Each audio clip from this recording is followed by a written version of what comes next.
Hello again everyone, this is video number 3 of my little rig video series here that I'm doing. We're over here at our youth building now.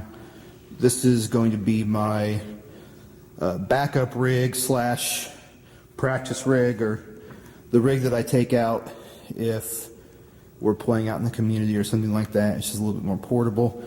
I use this Epiphone Wildcat. I'm not quite sure if I had this in the first video or not. Really great guitar, has P90 pickups in it, so a little bit different sound. Kind of had this rig set up for that guitar. I use this little orange practice amp, this 20 RT, Orange Crush 20 RT. It's a solid state amp, it's not a tube amp, but it does what I need it to do over here, and that's just mic'd in the front. So around here, this is the pedal board that I'm using for over here. Pretty simple, pretty straightforward. We'll go over this kind of quick. A lot of these pedals were taken off of my main board at some point or the other, and so you'll recognize some of these if you watch the first video. So I come from the guitar into this looper. This is another American looper. I had this on my main board for a long time before I switched to the disaster area stuff. Really great loopers. They're a little noisy. They're a little bit noisier than the disaster area loopers, but nothing too bad, as long as you're using a really good power supply. I didn't mention in the first video, but I'll mention it here. I use all pedal power supplies on my main board, as I mentioned in the first video I ever did. I have 3 power supplies under there. This board is powered by the Walrus Audio Atos power supply. Really good power supply. I just have it mounted up underneath the board there. So I come from the guitar into this looper. Channel 1 of the looper is another GE7 EQ pedal. Let me see if I can get the glare off. Have this set up boosting the highs. This amp, the Orange Crush amp that I use, it's like I said, it's a solid state. I have trouble getting enough highs out of it, so this allows me to boost the highs. I also boost my signal just a little bit. Come over here, the compressor, the Signacomp. This was my main compressor for a long time. Still a great compressor. This is my second favorite compressor. Have the attack and the sustain set quite a bit. The level is set pretty much even, and you can see where I have the tone there. These 2 pedals always on for me. So we get to the overdrive section. I use 3 different overdrives. Overdrive number 1, Mad Professor Little Green Wonder. Really good overdrive pedal, first stage overdrive. Pretty well speaks for itself. Just love the tone I get out of this thing. Second stage is the OCD by Full Tone. Have this set up a little bit more crunchier, a little bit more gain.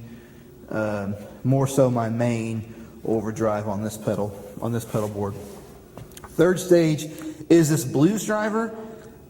The Blues Driver has been kind of a love-hate relationship for me. It's a great pedal. I've had trouble getting it dialed in the way I would like to have it dialed in to use it as a main overdrive, but I have it here set up as a third stage, more so as a just boosting the second stage. So I don't get a whole lot more crunch off of this. I use it more so just for a little bit more gain, and I stack this with the OCD usually. When I use the OCD, the one thing I don't like about the OCD is it does not work extremely well with lesser overdrives stacked.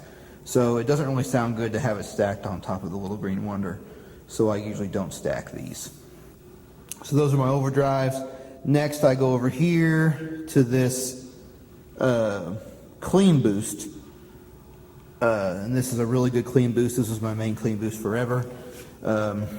Really simple. It boosts your sound. Doesn't give you any more grit. Just a really good clean boost. Use this for solos, lead parts, that sort of thing. So then I come to delays and reverbs. I run this DD7 over here. This, I have it set up for a really, really long delay for swell sounds. So this, I only use this when I'm going to use a swell sound. DD7 does tons of different things, but this is what I use it for. Next is my main delay, which is the TC Electronics Nova delays. I've used these Nova delays for years and years now. Until I got the Strymon stuff, this was all that I used. There's 9 different presets on these. You can set them a lot of different types of delays. It will do stereo, that sort of thing, even though I don't run in stereo. It's fully tap tempo and programmable. So I use this for my delay over here. Reverb, main reverb is the holy grail. This is an always on pedal for me. I have it set up pretty subtle. Not a whole lot of reverb. I use, as you can see there, I use the hall setting. Sometimes I'll flip it up to the spring setting. It's a little more dramatic. And then the last pedal on my board is the RV5. Everyone who plays guitar probably knows what we use the RV5 for, and that's the mod setting. Probably the best modulation reverb I've ever used. Maybe even better than the mod stuff on the Strymon. I'd be willing to go that far. Really, really great reverb pedal that I use on slow songs or parts that I want to get some more modulation. And then I have an extra channel down here, 2 extra channels actually. I use these for kill switches whenever I want to just kill everything right off the bat. That's a really cool setting to have. This has a tuner out right there. Sorry, my camera work sucks. Coming to another VP Junior Ernie Ball volume pedal. Now the cool thing about this looper, you can see right here, if it doesn't glare, there's a little LED with a switch. That is an on-off switch for the volume pedal. So if I lose a cable for the volume pedal, it will not kill my sound because I can just flip that off, and now the volume pedal is out of the loop. So I have sound again. Again, like I've said in all these videos, central theme of mine is I want everything to be as fail-proof as possible. I use the tuner out coming up into this Polytune. This Polytune Mini, really good tuner. I really like this tuner a lot. I've been using it for about 6 months now on this board. I really like it. So then I come out of the looper back to the amp, which I already showed you. So this board, pretty simple, pretty self-explanatory, nice little travel board. I can use it in a backup situation if I have a problem with my other board, or if we're out traveling. Our worship team does some community events throughout the year, and I will take this one out, and it does everything I need it to do. So if you have any questions or comments, please let me know.